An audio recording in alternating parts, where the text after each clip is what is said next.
Hoy me vas a servir. ¡Calma! ¡Calma!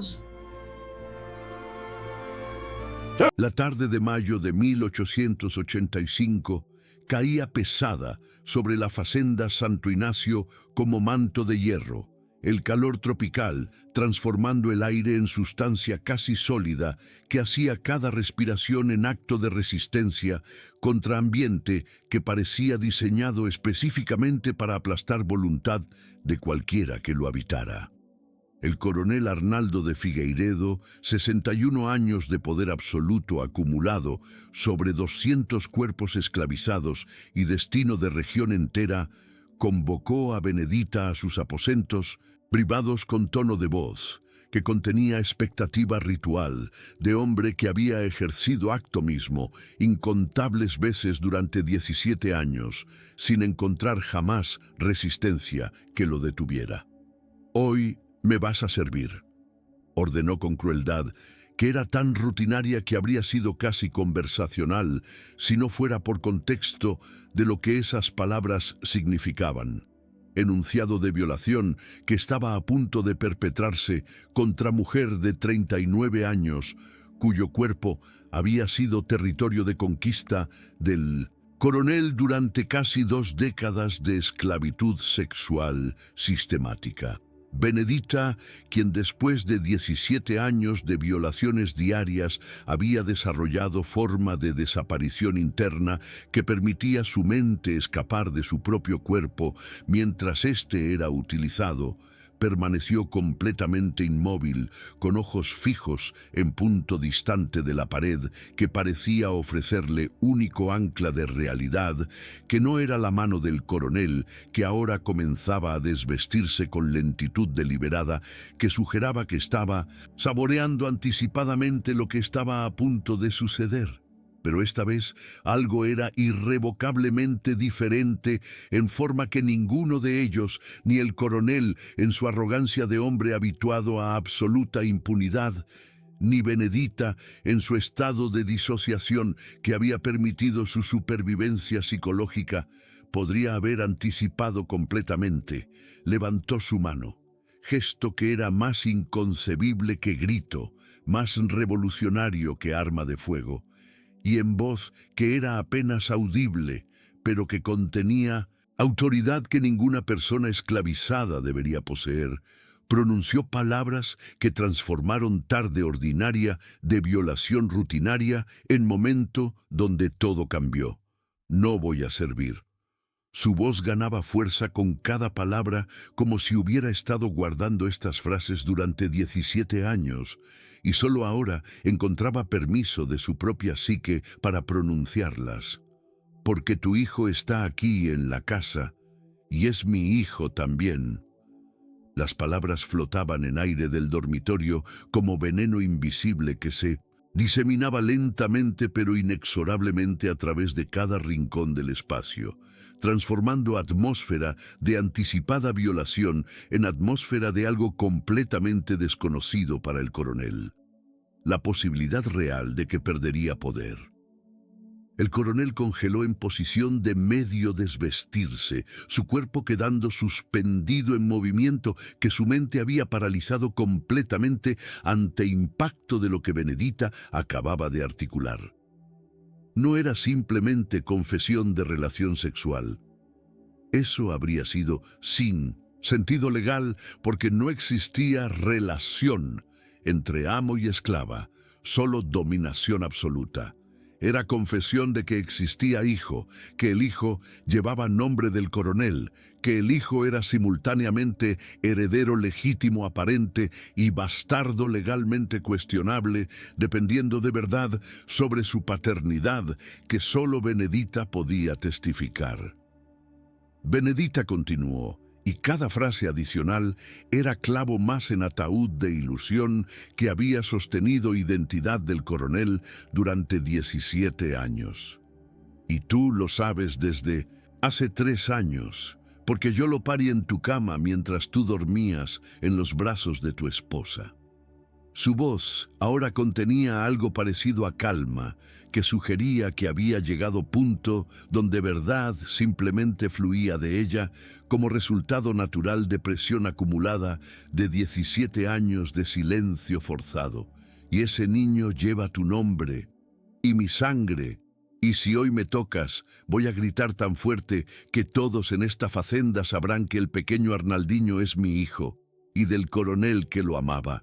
Hizo pausa significativa, sus ojos finalmente encontrando los del coronel con intensidad que sugería que había practicado esta confrontación mentalmente durante años antes de finalmente pronunciarla en voz alta.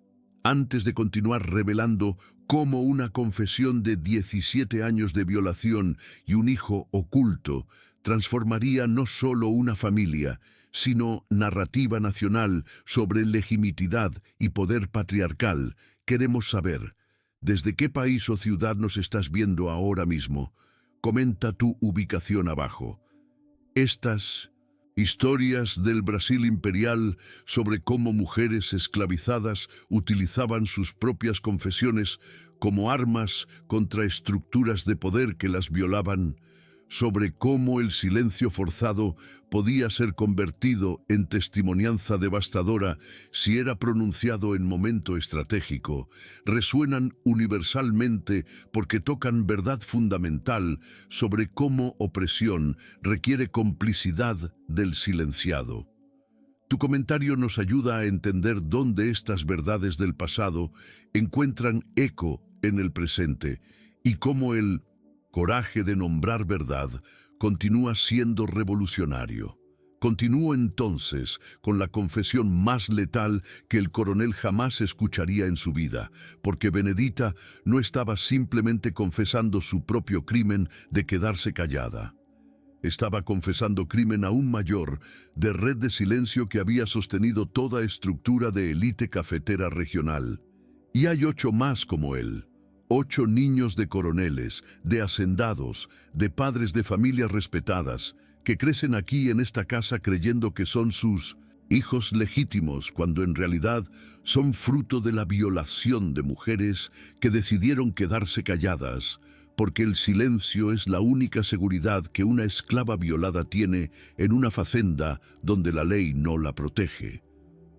Las palabras eran confesión de 17 años de complicidad de Benedita en su propio silenciamiento y de silenciamiento de otras mujeres, pero eran también acusación de todo el sistema que hacía tal silencio no solo posible, sino inevitable.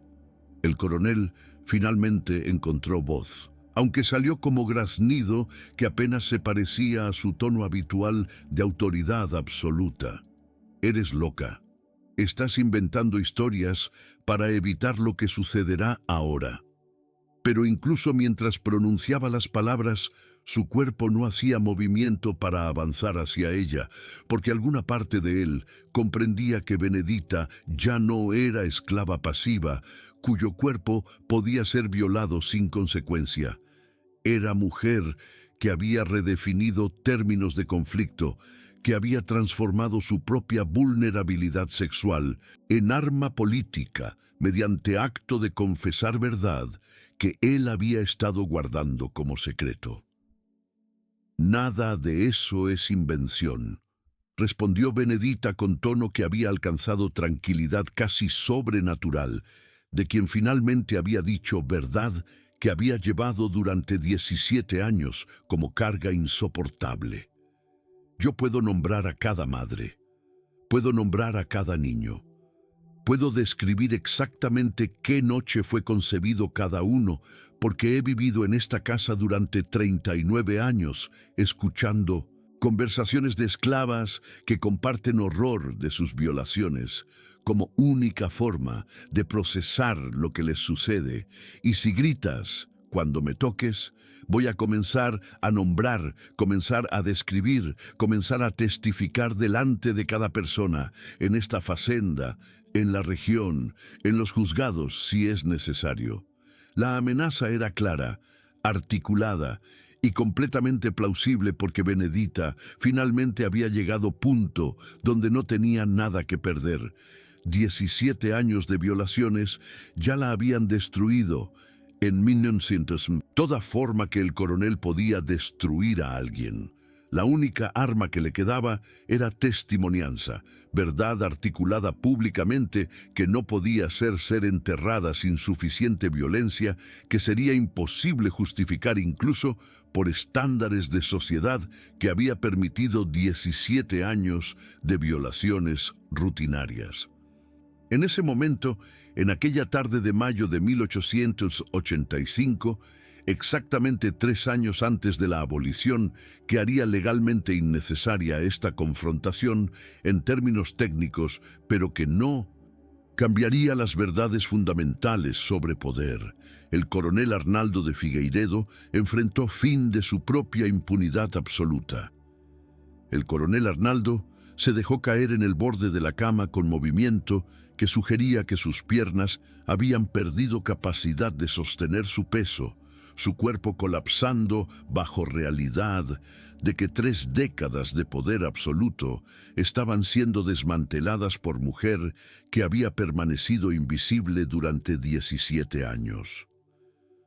Su rostro pasó por serie de expresiones mientras su mente intentaba procesar lo que había ocurrido, de anticipación sexual a confusión, a horror gradual, de comprender que Benedita no solo lo estaba amenazando, sino que estaba efectivamente destruyendo la narrativa que había construido laboriosamente sobre paternidad de Arnaldinho, sobre legitimidad de heredero que su esposa legítima, dona Matilde, nunca había podido producir.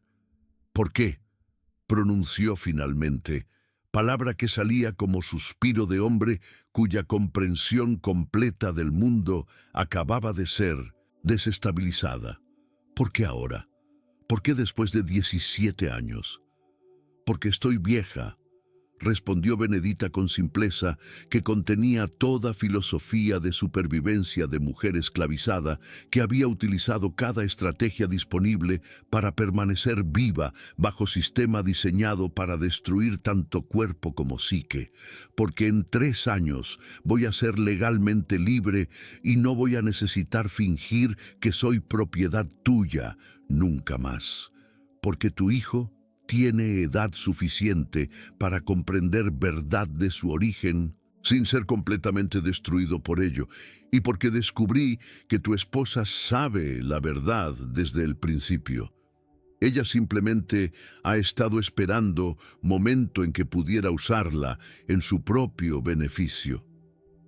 Hizo pausa, sus ojos reflejando algo parecido a compasión por el hombre que la había violado durante 17 años. Compasión que era más destructiva que odio, podría haber sido porque sugería que ella finalmente lo veía como persona quebrada en lugar de como monstruo inhumano. Dona Matilde, la esposa legítima cuya infertilidad había obsesionado al coronel durante 2 décadas de matrimonio, había en realidad sabido sobre Arnaldinho desde el momento del nacimiento. Ella había reconocido la verdad en características del niño, en temporalidad de embarazo de Benedita, que era imposible de ocultar, en el hecho de que el coronel pasaba noches enteras en aposentos de la esclava durante el período en que se suponía debería estar en cama con su esposa legítima. Lo que Benedita estaba revelando ahora era que dona Matilde había estado guardando conocimiento como arma, esperando momento perfecto para usarlo en manera que maximizara su propio poder. Y ese momento había llegado cuando Benedita finalmente se negaba. Durante 17 años, Benedita había estado viviendo en estado de disociación que permitía a su cuerpo ocupar espacio de la Facenda Santo Ignacio, mientras su mente permanecía en algún lugar inaccesible, donde las violaciones no podían penetrar completamente. Había parido hijo en cama del coronel, literalmente, porque no le habían permitido retirarse a Sensala cuando el trabajo de parto comenzó. Él La había querido cerca, quería poseerla incluso en momentos de su mayor vulnerabilidad física. Ella había visto a Arnaldinho crecer con conocimiento de que era su hijo, pero no podía reclamarlo públicamente, que era su bebé, pero no podía criarlo como suyo, que compartía sangre con él, pero tenía que fingir que era simplemente mucama en su vida. La red de complicidad que Benedita estaba exponiendo se extendía mucho más allá de Coronel Arnaldo y su esposa. Ella había trabajado en Casa Grande durante 39 años. Había escuchado confesiones de otras esclavas violadas. Había presenciado patrones de embarazos que eran ocultados. Había visto niños cuya existencia era explicada como resultado de viudedad o indiscreciones de mujeres que de alguna forma eran responsables por sus propias violaciones. 8 niños, eso es lo que ella contó, creciendo en haciendas de 1900 y toda región del Valle do Paraíba. Todos ellos técnicamente bastardos, pero legalmente reconocidos como herederos de hombres cuyos legítimos derechos patriarcales sobre cuerpos de mujeres esclavizadas habían sido ejercidos sin consecuencia alguna. El coronel Arnaldo se puso de pie lentamente, como si necesitara tiempo para reconfigurar su comprensión de cómo pararse, cómo ocupar espacio, cómo existir como hombre cuyo poder había sido fundamentalmente comprometido. «Nadie te va a creer», pronunció, pero su voz carecía de convicción que habría tenido horas antes. «Eres esclava. Cualquier acusación que hagas será vista como tentativa de manipulación de amo». Pero incluso mientras pronunciaba las palabras, ambos sabían que eran menos verdad que autoengaño. En 1885, apenas 3 años antes de la abolición, la atmósfera política estaba cambiando. Periódicos abolicionistas estaban buscando historias exactamente como esta. Testimonios de mujeres esclavizadas que expusieran barbarie del sistema.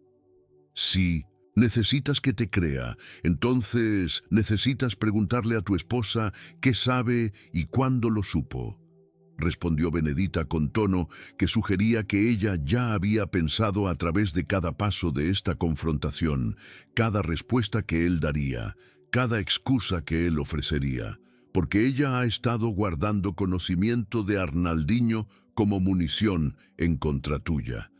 Ella te ha permitido creer que es ignorante de tus violaciones, mientras en realidad ha estado registrando cada una, documentando cronología exacta, esperando momento cuando esto fuera más útil como arma.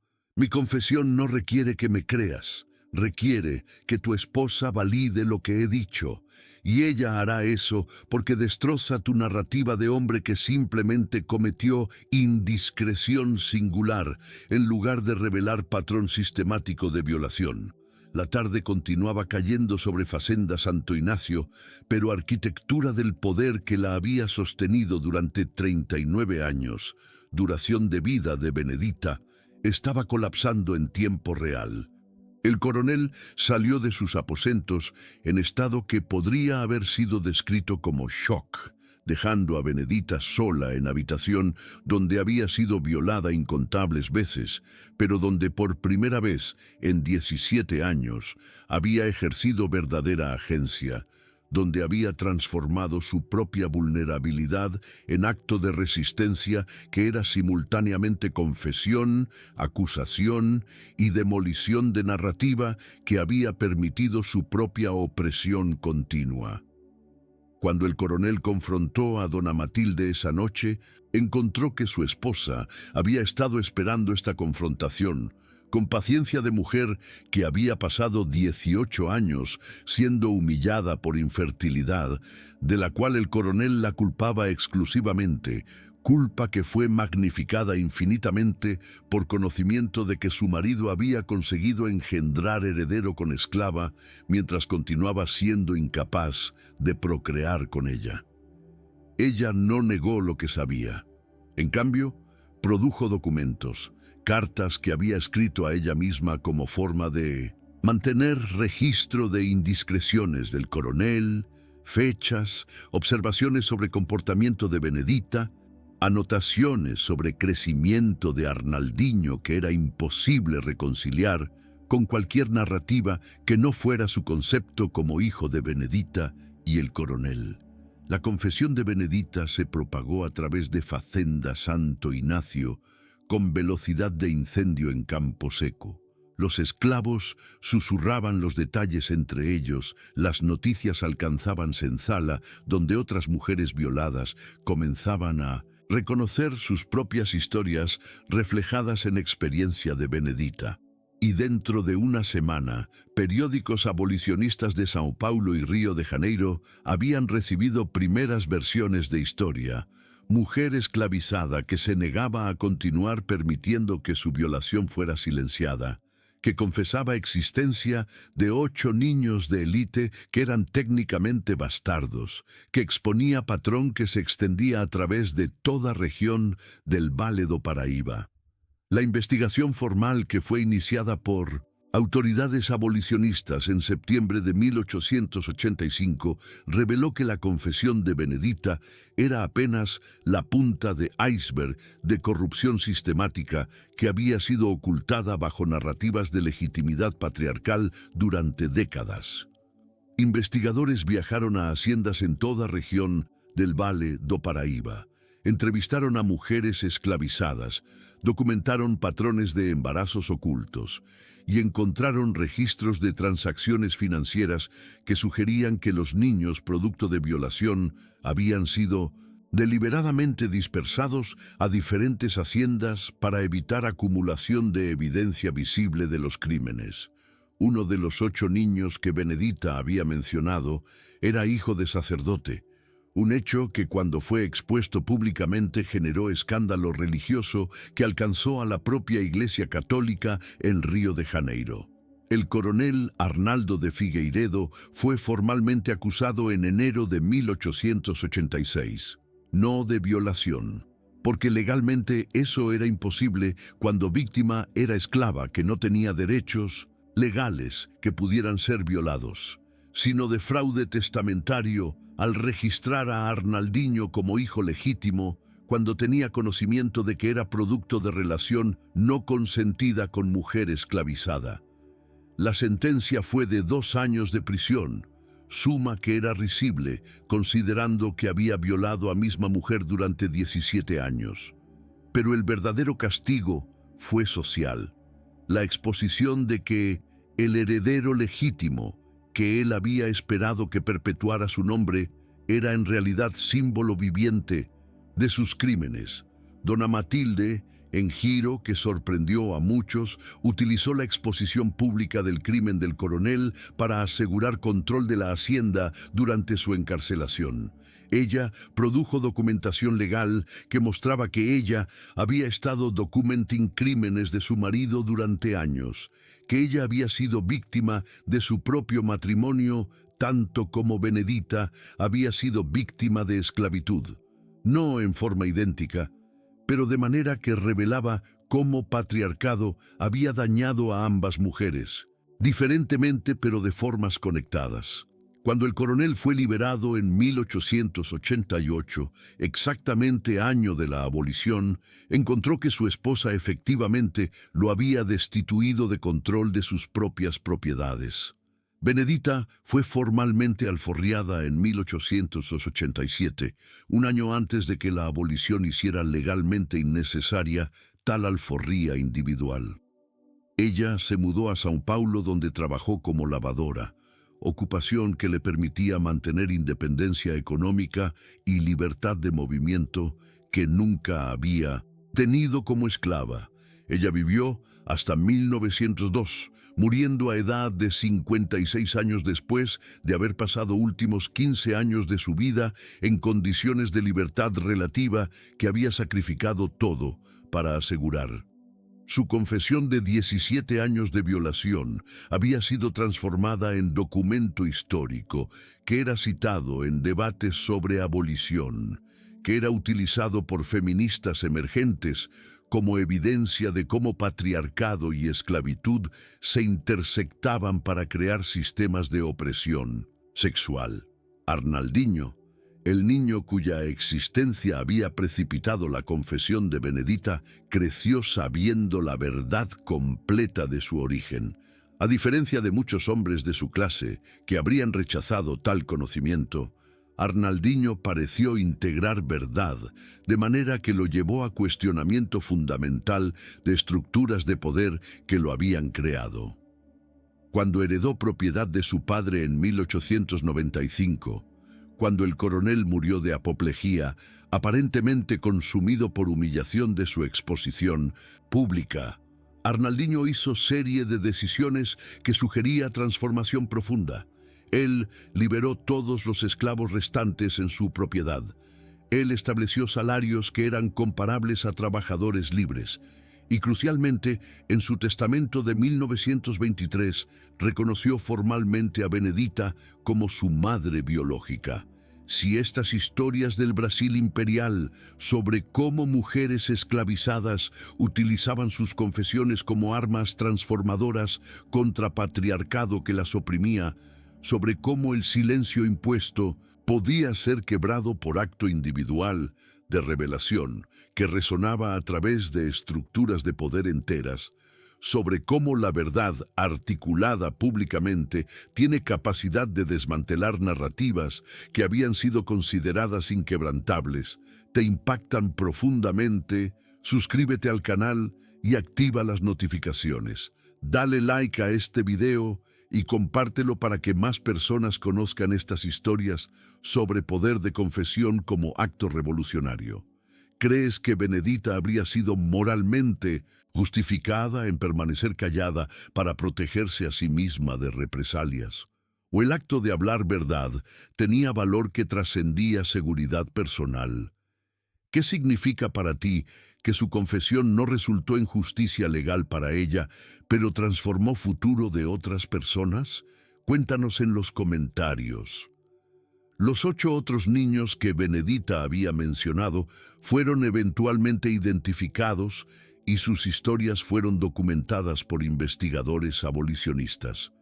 Los registros que fueron encontrados mostraban que todos ellos habían sido producto de violación sexual de mujeres esclavizadas por hombres de élite, padres de familia, coroneles, sacerdotes. Algunos de estos niños fueron reconocidos legalmente por sus padres biológicos cuando escándalo público hizo continuar ocultación imposible. Otros permanecieron jurídicamente ambiguos, no completamente esclavos porque tenían origen de hombre libre, no completamente libres porque su legitimidad era cuestionada. Todos ellos vivían en estado de limbo legal y social, que era testimonio vivo de los crímenes de sus padres. El impacto más duradero de la confesión de Benedita fue en cómo fue utilizada por movimiento abolicionista emergente en sus últimos años antes de 1888. Su historia fue contada repetidamente en periódicos, en panfletos, en debates parlamentarios, no simplemente como ejemplo de crueldad de esclavitud, sino como demostración de cómo esclavitud había corrompido sexualidad y reproducción de sociedades enteras. Si no hubiera esclavitud, los argumentos iban. No habría habido sistema que permitiera violaciones sistemáticas de 17 años sin consecuencia legal alguna. No habría habido situación donde mujer podía ser legalmente violada con impunidad indefinida. La confesión de Benedita fue transformada en evidencia de que abolición no era simplemente cuestión de justicia laboral, sino de justicia sexual y de género fundamental. En 1920, 35 años después de la confesión de Benedita, historiador brasileño comenzó a documentar sistemáticamente las historias de los 8 niños, tratando de reconstruir narrativas de sus vidas vividas en incertidumbre sobre identidad y pertenencia. Encontró que algunos de ellos habían prosperado financieramente, que habían sido educados, que habían entrado en profesiones respetables. pero todos ellos llevaban carga psicológica de conocimiento de que sus existencias mismas eran producto de violación, que sus herencias materiales estaban manchadas de sangre de sus madres biológicas que habían sido violadas.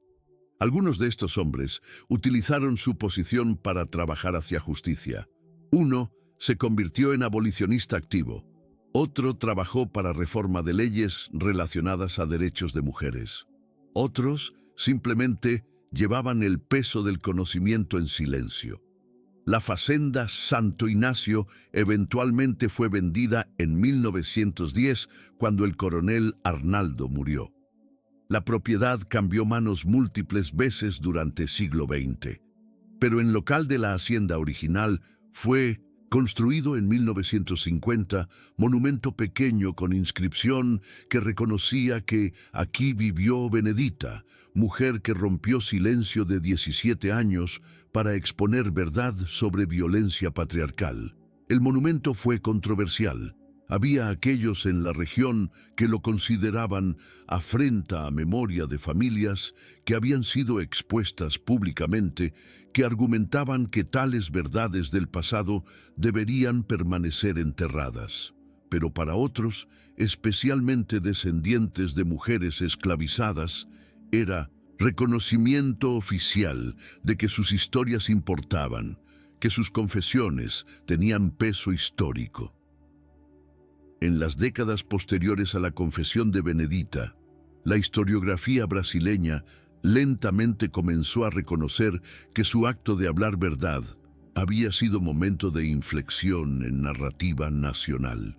Durante mucho tiempo, la historia fue conocida principalmente en círculos académicos especializados en historia de género y esclavitud.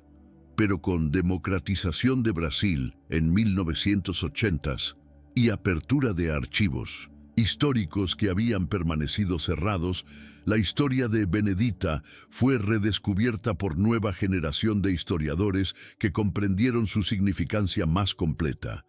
Ella no había sido simplemente víctima de violación, había sido agente activa cuya confesión había sido transformación consciente de su vulnerabilidad sexual en arma política que desmantelaba narrativas de legitimidad que sostenían todo un sistema de poder.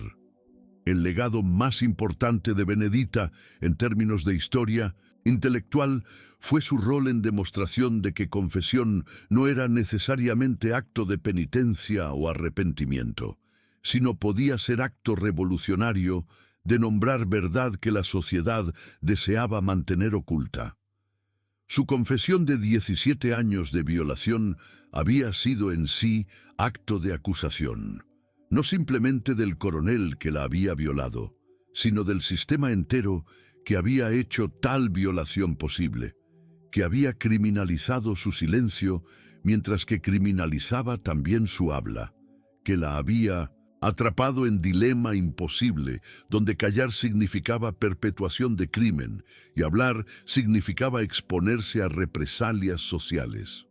En 1990, documental titulado La confesión de Benedita Género, Raza y Poder en Brasil Imperial, fue producido y mostrado en Festival de Cine de São Paulo.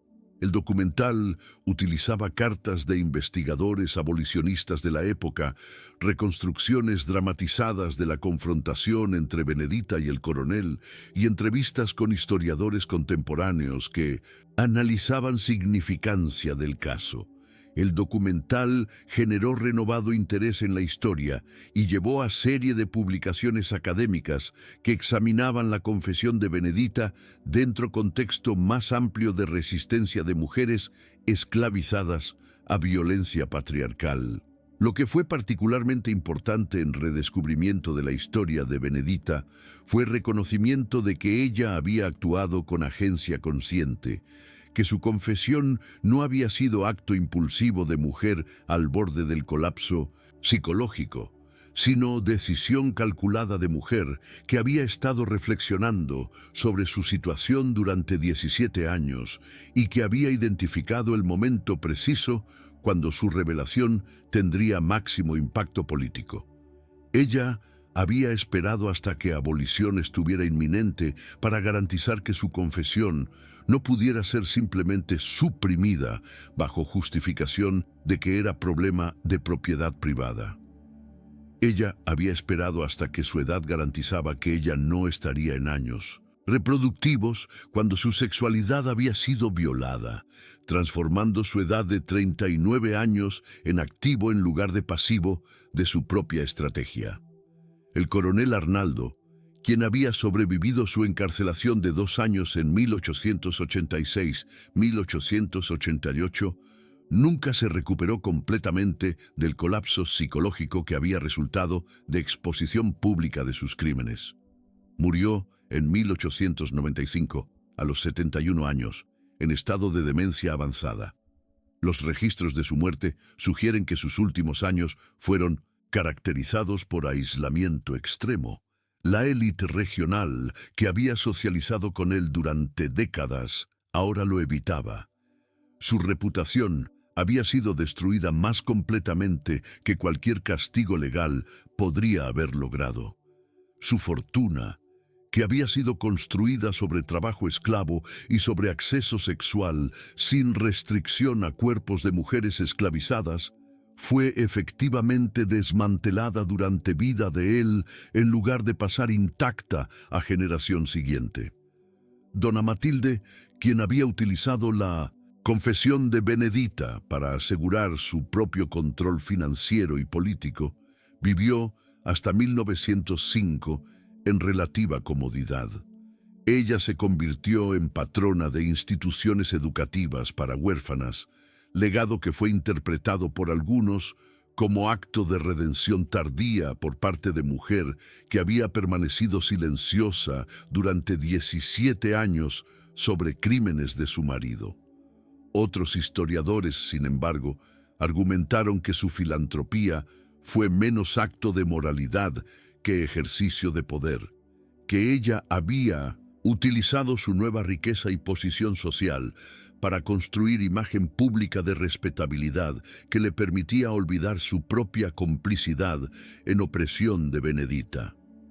Arnaldinho vivió hasta 1928, muriendo a edad avanzada, después de haber pasado últimos 30 años de su vida viviendo con conocimiento de que era hijo de violación, que su legitimidad como heredero había sido cuestionada públicamente, que su propia existencia era símbolo de crímenes de su padre. Sin embargo, aparentemente integró este conocimiento en forma que lo llevó a gesto final de reconocimiento cuando en su testamento de 1923 reconoció formalmente a Benedita como su madre biológica y dejó herencia significativa a sus descendientes. El gesto, aunque llegaba tarde, fue transformativo en términos de reconocimiento público de que Benedita había sido madre real en lugar de simplemente víctima sin agencia. En 2000, exactamente 115 años después de la confesión de Benedita, académicos brasileños reunidos en 1900, en conferencia sobre género, raza y resistencia en historia de Brasil, dedicaron sesión completa al análisis de su caso. Se presentaron papers sobre la confesión de Benedita desde múltiples perspectivas, como acto de resistencia política, como transformación de vulnerabilidad en poder, como momento de inflexión en narrativa nacional, como ejemplo temprano de testimonial, que sería más tarde desarrollado como estrategia de resistencia en contextos de violencia de género. Lo que fue sorprendente en el análisis académico de la confesión de Benedita fue reconocimiento de que ella no había buscado redención o perdón de su violador. Su confesión no era acto de víctima que deseaba ser rescatada, sino de agente que deseaba ser escuchada. Ella no había perdonado al coronel Arnaldo, no había hablado de la necesidad de sanación o reconciliación. Ella había simplemente insistido en que verdad fuera dicha, que silencio fuera roto, que su experiencia de 17 años de violación no fuera permitida, de permanecer privada e invisible, Su confesión había sido acto de testimonianza pura, sin agenda redentora para el perpetrador, sin esperanza de justicia legal, porque legalmente tal justicia era imposible para mujer esclavizada, sino simplemente acto de nombrar lo que había sucedido y de forzar a la sociedad a encarar sus propias complicidades. En análisis contemporáneo de la confesión de Benedita, historiadores feministas han argumentado que ella representa ejemplo temprano de lo que luego sería llamado testimonial, forma de narrativa donde víctima de violencia sistemática habla públicamente de su experiencia no para buscar validación o simpatía, sino para crear registro histórico que no puede ser negado o borrado completamente. La confesión de Benedita había ocurrido en 1885, un siglo antes de que el término testimonial fuera acuñado por académicos estudiar resistencia en Latinoamérica. Pero funcionaba exactamente como esa estrategia. Era habla de víctima dirigida a público, que podía servir como testigos de verdad, que de otra forma permanecería enterrada. El impacto de la confesión de Benedita se extendió más allá de su región específica del Valle do Paraíba y se convirtió en arma nacional en manos de movimiento abolicionista. En 1887, un año antes de la abolición formal, periódicos abolicionistas publicaron colección de testimonios de mujeres esclavizadas que habían sido violadas por sus amos. Una compilación que fue titulada Voces del Silencio, Mujeres. Esclavizadas hablan de violencia sexual en Brasil imperial. La confesión de Benedita era incluida como narrativa central que estructuraba el volumen entero. Su nombre, aunque inicialmente fue protegido, eventualmente se convirtió en conocido en círculos abolicionistas como símbolo de mujer, que había transformado su propia victimización en acto de resistencia política. En las décadas siguientes a la abolición, la historia de Benedita fue contada y recontada en formas que gradualmente evolucionaban según cambios en política y conciencia social brasileña. En 1920 era contada como historia de heroísmo individual de mujer que se había atrevido a confrontar poder. En 1960, durante periodo de dictadura militar, era contada como historia de resistencia política contra opresión. En 1980, durante redemocratización, era contada como historia de género y empoderamiento femenino. En 2000, era contada como historia de interseccionalidad de raza, género y clase. Cada renarración añadía capas de significado, cada una válida en su contexto histórico específico. Lo que permanecía consistente a través de todas estas renarraciones era centralidad de acto de habla de Benedita, que el poder revolucionario de su caso yacía no en lo que sucedió a ella, que fue tragedia, sino en su negativa a permitir que lo que sucedió permaneciera invisible. Su confesión de 17 años de violación no había traído castigo legal significativo al coronel Arnaldo. Él había pasado solo 2 años en prisión, pero había transformado narrativa en formas que le permitía a futuras generaciones de brasileños comprender que esclavitud no había sido simplemente sistema laboral, sino sistema que había permitido violencia sexual sistemática sin consecuencia legal alguna. En 2010, exactamente 125 años después de la confesión de Benedita, Gobierno Municipal de Taubaté, ciudad más cercana a Facenda Santo Ignacio, dedicó monumento más formal que el anterior, erigido en 1950. El Cintas monumento, diseñado por artista brasileña contemporánea, no representaba a Benedita como víctima pasiva, sino como figura en acto de habla, con boca abierta, cabeza levantada, mano extendida, como si estuviera pronunciando sus palabras transformadoras. La inscripción en portugués y español leía: Benedita, cuyos 17 años de silencio fueron transformados en acto de resistencia. Su confesión cambió historia. Su voz liberó verdad que no podía ser enterrada nuevamente. Si estas historias del Brasil imperial sobre cómo mujeres esclavizadas transformaban actos de habla en armas revolucionarias contra patriarcado que las oprimía, sobre cómo la confesión de verdad podía tener poder transformativo incluso cuando justicia legal era imposible, sobre cómo testimonianza de una sola mujer podía reverberar a través de generaciones y cambiar narrativa nacional entera, te impactan profundamente, suscríbete al canal y activa las notificaciones. Dale like a este video y compártelo para que más personas conozcan estas historias sobre poder de habla y testimonianza. ¿Crees que la acción de Benedita de permanecer callada durante 17 años fue acto de resistencia en sí? ¿O su poder vino solo cuando ella finalmente habló? ¿Qué significa que su confesión no resultó en justicia legal, pero transformó narrativa histórica? ¿Cómo aplicamos estas lecciones a nuestro presente contemporáneo, donde mujeres continúan siendo silenciadas? Cuéntanos en los comentarios. El legado más profundo de Benedita es, quizás, su demostración de que poder no es simplemente poseído por aquellos que tienen acceso a violencia o recursos económicos.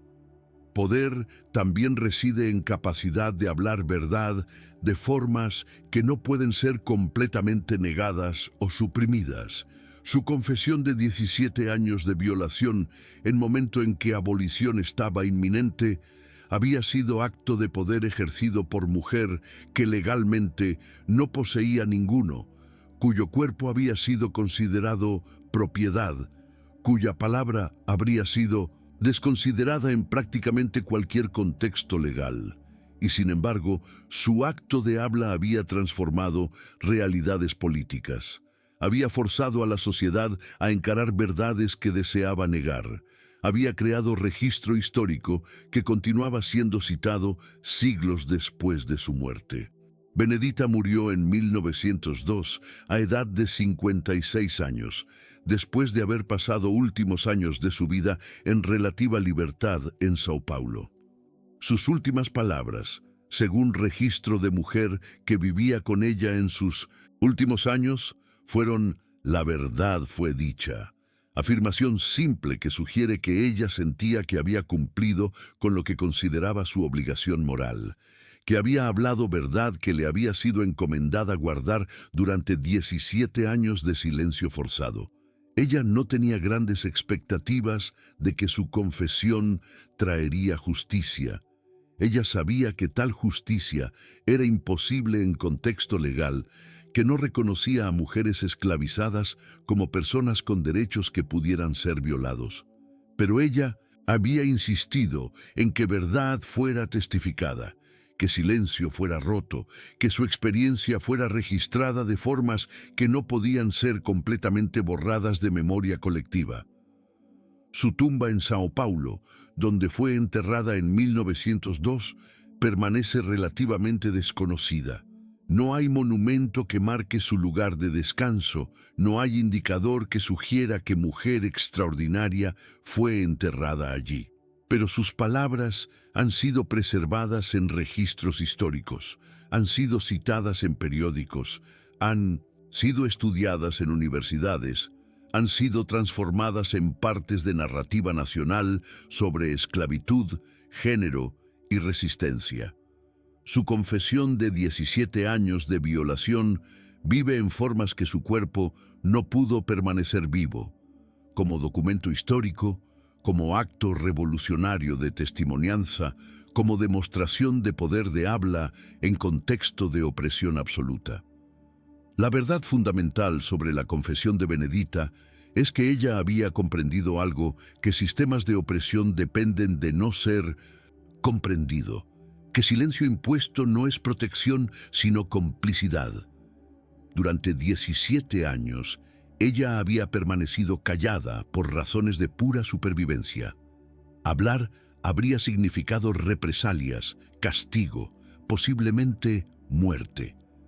Pero su silencio había permitido que el coronel Arnaldo continuara perpetrando crímenes sin consecuencia alguna. Había permitido que otros hombres de élite continuaran violando mujeres esclavizadas bajo cobertura de sistemas que criminalizaban habla de víctimas más que crímenes de perpetradores. Su confesión final había sido acto de rechazar esa complicidad forzada, acto de rehusarse a permitir que su propio sufrimiento fuera convertido en protección de crimen. Lo que es particularmente sorprendente sobre la confesión de Benedita es que ella no expresó esperanza en justicia legal, que no buscó validación emocional de su violador, que no demandó que le fuera permitido reanudar algún tipo de relación sanada con el coronel. Su confesión era puro acto de testimonianza. Ella simplemente insistía en que verdad fuera dicha, que silencio fuera roto, que su experiencia fuera registrada. En esto, ella anticipó por más de un siglo estrategias que serían luego utilizadas por movimientos de derechos de mujeres, por movimientos de justicia racial, por movimientos de derechos humanos que enfatizaban testimonianza como acto revolucionario en sí mismo, independiente de si resultaba en justicia legal. En 2024, exactamente 139 años después de la confesión de Benedita, su historia continúa siendo estudiada, citada, recontada por académicos, activistas y educadores que reconocen su significancia para comprensión contemporánea de cómo resistencia opera dentro sistemas de opresión absoluta. Universidades brasileñas ofrecen seminarios titulados La confesión de Benedita, testimonianza, género y poder en Brasil imperial. Películas han sido producidas, obras de teatro han sido montadas, su historia ha sido transformada en múltiples formas de narrativa que cada una añade nuevas dimensiones a preguntas que ella originalmente planteó. ¿Cuál es el precio del silencio? ¿Qué significa resistencia cuando justicia legal es imposible? ¿Cómo se transforma testimonianza en poder? Lo que es más significativo es que la confesión de Benedita no permaneció simplemente artefacto histórico de valor académico. Se convirtió en inspiración para mujeres contemporáneas que enfrentan violencia de género en contextos donde sistemas legales fallan en protegerlas. Activistas de derechos de mujeres en Brasil citaban a Benedita como precedente histórico para importancia de testimonianza pública, para poder de hablar verdad, incluso cuando castigo legal no era posible, para necesidad de crear registros históricos que pudieran servir como prueba para futuras generaciones de que injusticia había ocurrido. Su caso demostraba que testimonianza tenía valor independiente de si resultaba en condena legal del perpetrador. La confesión de Benedita también se convirtió en punto de referencia importante en discusiones sobre interseccionalidad. Como raza, género y clase se intersectaban para crear formas específicas de opresión que no podían ser completamente capturadas por categorías legales simples. Ella no había sido simplemente violada. Su violación había sido permitida y normalizada porque era mujer esclavizada, porque su cuerpo era considerado propiedad de hombre blanco de élite, porque intersección de género, raza y clase había creado situación donde no había protección legal posible. Su confesión había forzado a la sociedad a reconocer que violencia sexual no era simplemente problema individual, sino problema estructural, que estaba fundamentalmente interconectado con sistemas de esclavitud, racismo y patriarcado. En términos de historia de testimonianza como estrategia política, la confesión de Benedita puede ser vista como precedente temprano para lo que sería luego desarrollado más completamente en movimiento de testimonial en Latinoamérica en 1980s y 1990s. Antes de Benedita, había habido testimonios individuales de esclavos y esclavas sobre sus experiencias, narrativas que habían sido registradas por abolicionistas o escritas por los propios esclavos liberados. Pero la confesión de Benedita era algo diferente. Era acto público de testimonianza que se negaba a ser privatizado, que insistía en ser escuchado por autoridades y por público, que transformaba trauma personal en acto revolucionario de resistencia política. En esto, ella había establecido precedente que sería replicado por futuras generaciones de mujeres que se negarían a permitir que sus violaciones permanecieran privadas e invisibles. El coronel Arnaldo de Figueiredo había muerto en 1895 convencido de que justicia legal había fracasado en castigarlo adecuadamente, lo cual era en realidad verdad. Había pasado solo 2 años en prisión por 17 años de violación, pero lo que no había comprendido completamente hasta el fin era que castigo legal no era la única forma de justicia disponible. Su reputación había sido destruida. Su nombre se había convertido en sinónimo de violación sexual en toda región. Su hijo, que debería haber sido su legado, era recordado no como heredero glorioso, sino como símbolo viviente de sus crímenes. Y la verdad que Benedita había confesado, 17 años de violación, 8 niños producto de violación, red de complicidad de élite, continuaba siendo transmitida de generación en generación como testimonianza permanente de sus actos.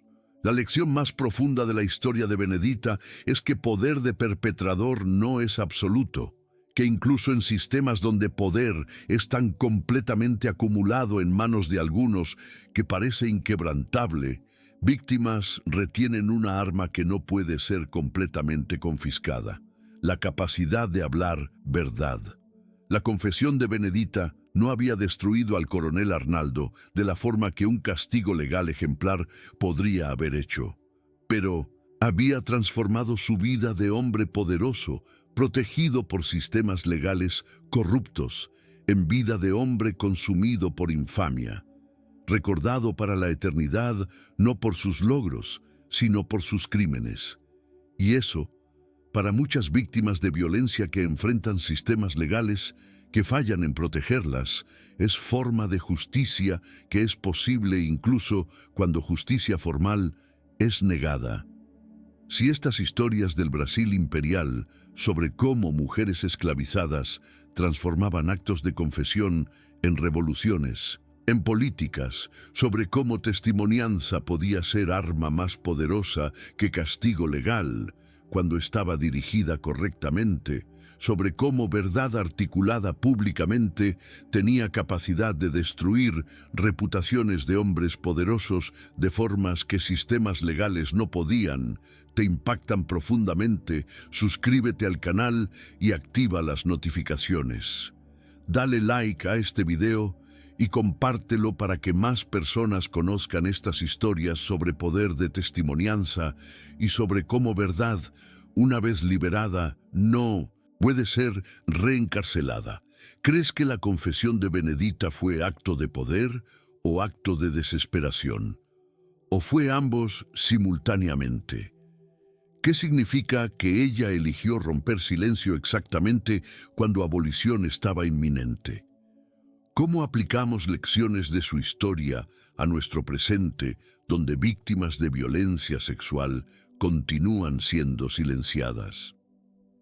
Cuéntanos en los comentarios, porque la verdad final es que Benedita vivió 39 años en mundo que le había enseñado que su cuerpo no le pertenecía, que su voz no importaba, que su silencio era su única garantía de seguridad relativa, Y en acto de sublime resistencia, en momento cuando abolición estaba inminente y ella podía imaginar futuro donde su silencio no sería legalmente necesario, ella rechazó toda esa lección. Se negó a permitir que sus 17 años de violación permanecieran privados. Se negó a convertirse en cómplice de su propio apagamiento. Se negó a permitir que el coronel Arnaldo continuara construyendo narrativa de legitimidad sobre cuerpo de mujer que él había violado. Y en ese acto de rechazo, ella se convirtió en más poderosa que cualquier hombre que la había oprimido, porque su palabra, su confesión de verdad, continuó resonando a través de siglos después de su muerte, continuó transformando cómo sociedades comprendían violencia, opresión y resistencia. Benedita, de nombre simple, de vida extraordinaria que fue invisible hasta que ella eligió hacerla visible, representa algo que sistemas de opresión temen más que prácticamente cualquier otra cosa. Víctima que rehúsa ser silenciada, que rehúsa permitir que su sufrimiento sea normalizado, que rehúsa participar en su propia invisibilidad. Su confesión de 17 años de violación fue acto de poder revolucionario que no requería castigo legal de perpetrador para ser exitoso. Requería solo que verdad fuera dicha, que silencio fuera roto, que testimonianza fuera preservada para futuras generaciones. Y en eso, ella tuvo éxito. Completamente. Su verdad fue dicha, su silencio fue roto, su testimonianza fue preservado. Y por eso, su nombre merece ser recordado no como víctima pasiva, sino como testigo revolucionaria cuya acto de habla transformó historia.